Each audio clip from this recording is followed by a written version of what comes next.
Qui d'entre nous n'a jamais ressenti cette émotion de peur? Vous savez, une sensation d'être oppressé, d'avoir le sang qui se met à bouillir par exemple, ou de ressentir des boules au ventre, dans la gorge, d'avoir des jambes coupées, voire tremblantes quand c'est dans des situations extrêmes. Qui n'a jamais perdu toute possibilité d'action ou qui ne s'est jamais senti incapable, arrêté net dans ses désirs, dans ses rêves, par ce sentiment de crainte qui l'envahit? Qui n'a jamais aussi renoncé face à l'incertitude d'un résultat, sans même avoir essayé, juste par peur de la difficulté sur le chemin, ou de ne pas avoir assez de ressources? La peur est omniprésente dans nos vies. Elle est à la base une émotion de survie, mais nous en avons fait une émotion de mort psychologique. Nous lui avons laissé une place qui ne lui appartient pas. D'ailleurs, les médias, l'éducation, nos gouvernements et autres organisations l'ont très bien compris et en usent un peu beaucoup chaque jour. Pourquoi? Pour infuser dans nos esprits cette idée que tout va mal, que tout est difficile, que tout est dangereux partout. Car la peur a cette force de vous faire passer du mode action au mode réaction. Et en mode réaction, vous n'agissez pas. Maîtriser ces peurs, les remettre à leur place d'indicateurs de survie, est une autre façon de reprendre votre liberté. Avec vous-même d'abord, puis avec tout ce qui vous entoure. C'est une voie royale pour ne plus tomber dans les pièges de la médiatisation négative et vivre une vie heureuse en harmonie avec vous-même. Et sans vous laisser envahir par des illusions mentales.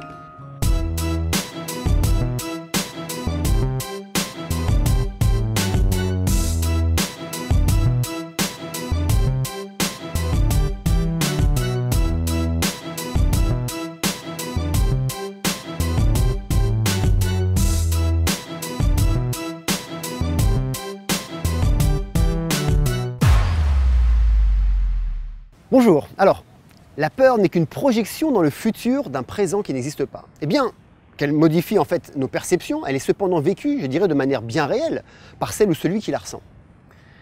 Après toutes ces années d'études, d'enseignement et de recherche personnelle, j'ai pu noter 4 grandes familles de peurs qui, à mon sens, réunissent toutes nos peurs. J'ai pu aussi observer le fait qu'aucune peur ne restait à vie. Et j'en ai conclu qu'il y avait forcément un moyen psychologique de dénouer les peurs et de les faire disparaître. Et c'est tout ce que nous allons voir maintenant en regardant chacune de ces 4 peurs et en définissant leur algorithme mental, comme j'aime en fait les appeler dans nos formations. Pourquoi? Pour juste pouvoir les stopper. J'ai souvent vécu de la peur dans ma vie à des niveaux extrêmes, ayant à plusieurs reprises, je dirais, joué avec la mort et étant passé moi-même de l'autre côté 4 fois. Mais apparemment, je ne dirais pas entièrement parce que je suis toujours encore là avec vous. J'ai analysé avec précision chacune de ces peurs. Une fois, je me rappelle, je surfais sur les vagues de Padang Padang à Bali, là où j'habite ici, et là où elle était très forte, en tout cas pour moi. Je pars sur la vague, et puis je fais un wipe-out, et mon leash de board casse et me sépare de la planche. J'ai alors été propulsé sous la vague, et je suis resté coincé au-dessus. Et quand j'ai voulu remonter, une autre vague m'a plaqué encore sous l'eau, puis encore une autre derrière. Et là, je sentais la peur monter en moi. Une sensation que tout allait se terminer, là, maintenant. J'étais terrifié. Impossible de savoir quoi faire sous cette eau, là, tout seul. Puis à un moment, je me suis dit, c'est un beau jour pour mourir. Et je me suis senti tout calme et paisible. Et alors j'ai commencé à nager sous l'eau, au fond de l'eau, et je continuais à me dire, c'est un beau jour pour mourir. Je me suis fait d'ailleurs réveiller après par les Beach Boys qui m'ont ranimé sur la plage. J'avais vécu une des 4 peurs, la peur de perdre. La peur de perdre, ce n'est pas forcément peur de perdre sa vie, comme ça a été mon cas. Ça peut être aussi peur de perdre son identité, son amour, peur de perdre ses biens, son argent, ou de perdre son temps par exemple. Il y a aussi la peur de perdre la face, comme on dit, ou la peur de perdre son travail. Quand vous vivez la peur de perdre, comme toutes les autres peurs d'ailleurs, il convient de maîtriser l'art des contraires. Ici, la seule réponse possible, c'est de vous concentrer sur les gains possibles, dus à cette perte. Dans mon cas, le gain ici, c'était de me dire que c'était un beau jour pour mourir. Il y a toujours quelque chose à gagner. Et même dans la perte la plus difficile à gérer, celle d'un être cher, pour l'avoir moi-même vécu plusieurs fois dans ma vie, regardez à quel point vous pouvez gagner en introspection, en connexion avec cet être alors qu'il n'est plus là, juste en pensant à lui ou à elle.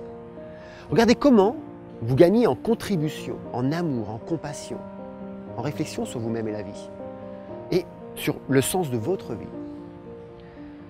Alors maintenant, pour expliquer la seconde peur, rappelez-vous le nombre de fois durant votre vie où vous avez imaginé un nouveau projet que vous n'avez pas réalisé ou pas encore réalisé.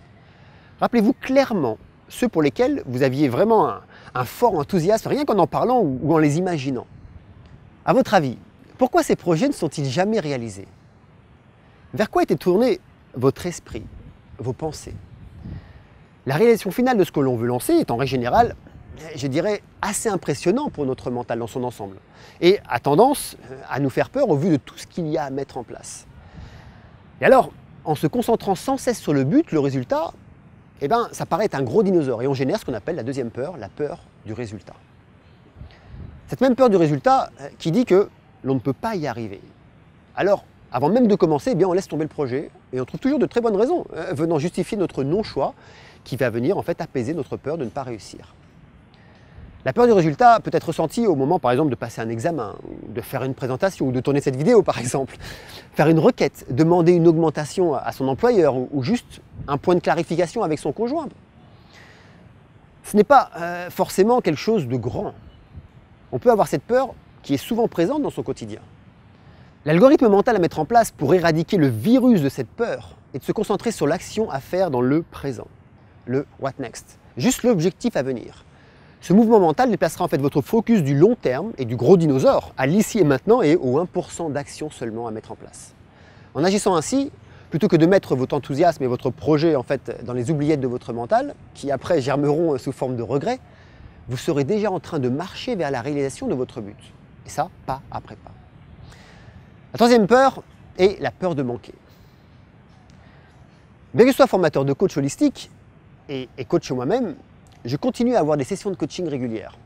Mais cette fois-ci, c'est moi le client. Mon coach s'appelle Maria et c'est un coach hors du commun. Elle fait partie du team des coachs d'Anthony Robbins. J'invite d'ailleurs tout professionnel coach ou thérapeute à avoir un coach personnel.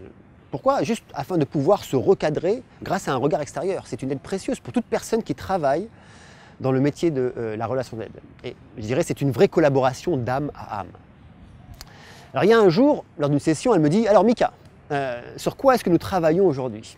Alors je lui explique le lancement d'un nouveau projet avec une deadline précise et un sentiment persistant de toujours manquer de temps pour le réaliser. Et pourtant, je signale à quel point je sais que le temps n'existe pas et qu'il n'est qu'une émotion, mais que je ne trouve pas la source de cette émotion. Alors nous avons exploré ensemble mon agenda et j'avais moi-même anticipé en supprimant environ 30% de tâches par jour afin de m'accorder plus de temps. Mais la peur de manquer continue à persister.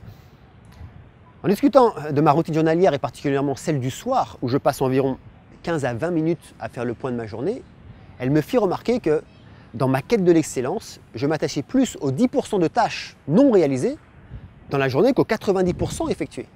Et ceci générait en fait cette sensation de manque de temps. Cette histoire illustre en fait l'algorithme mental à mettre en place quand vous ressentez la peur de manquer. C'est quoi? C'est de vous concentrer sur ce que vous avez. La peur de manquer peut être par exemple la peur de manquer d'argent, de manquer d'amour, la peur de manquer de volonté ou de support d'autrui, ou aussi la peur de manquer de ressources ou d'inspiration. Voilà, alors maintenant voyons la quatrième peur. Alors pour ça, je me rappelle d'un événement très particulier, c'était durant le tournage pour l'émission de TV Teroka, ici en Indonésie, c'est le Ushuaïa asiatique. C'était le 6e jour de tournage et nous devions tourner un accident lors d'une descente d'exploration d'un canyon.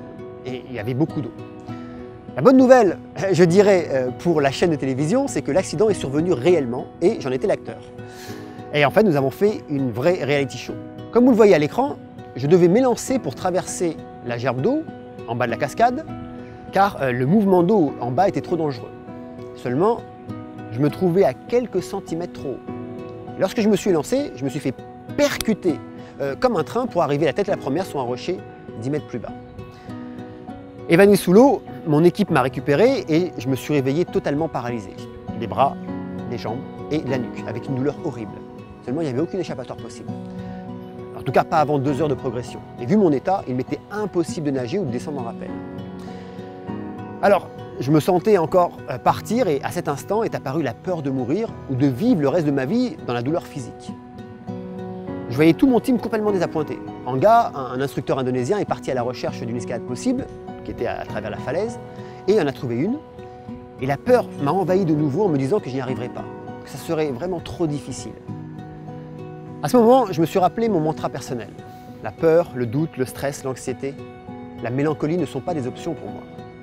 Je me suis concentré sur ce que j'avais et les gens qui m'entouraient. Je me suis dit que j'étais toujours vivant, donc je pouvais sourire et transmettre cette joie à mon team.